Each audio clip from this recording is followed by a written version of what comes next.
அஸ்ஸலாமு அலைக்கும். Hi friends, எல்லோரும் எப்படி இருக்கீங்க? நான் ரொம்பவே நல்லா இருக்கேன்.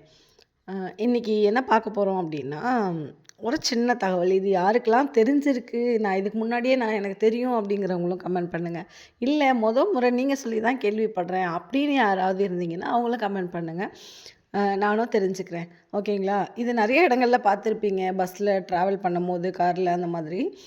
ஓடை ஓரங்கள்ல அந்த மாதிரி நீர் அதிகமாக போகிற பாசனம் பக்கத்தில் இந்த மாதிரியான செடிகளை அதிகமாக பார்த்துருப்போம். ரொம்ப அழகாக இருக்கும். நமக்கு கைக்கு எட்டின தூரத்தில் இருக்காது. கொஞ்சம் தள்ளி தூரமாக இருக்கும். இது என்ன கீரை? இது என்ன செடி? இது சமைக்கலாமா? சமையலுக்கு உதவுமா? இல்லை இது ஏன் கீரைன்னு சொல்கிறோம்?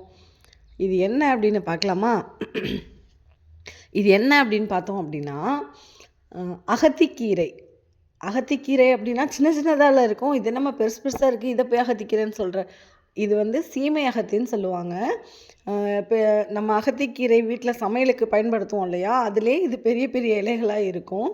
இது சரும நோய்கள் அப்படின்னு சொல்கிற அந்த தோல் பிரச்சனைக்கு ரொம்ப சிறந்த மருந்தாக இருக்கும்.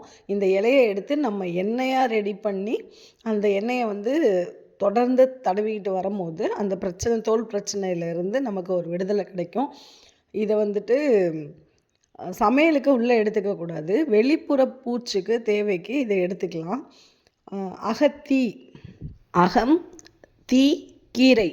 அகத்தினில் உள்ளே இருக்கிற தீ, அந்த சூட்டையெல்லாம் தணித்து நம்ம உடம்பை குளிர்விக்கிற ஒரு கீரை அகத்திக்கீரை. அது எப்படி உடலுக்கு அவ்வளோ நல்லதோ, அகத்திக்கீரையில் ஏராள பயன் இருக்குது. நம்ம அதிகமாக அதை பயன்படுத்துகிறதே இல்லை உணவில். அந்த மாதிரி இதில் சோப்பு செய்யலாம். வெளிப்புற தேவைக்கு இது சிறந்தது.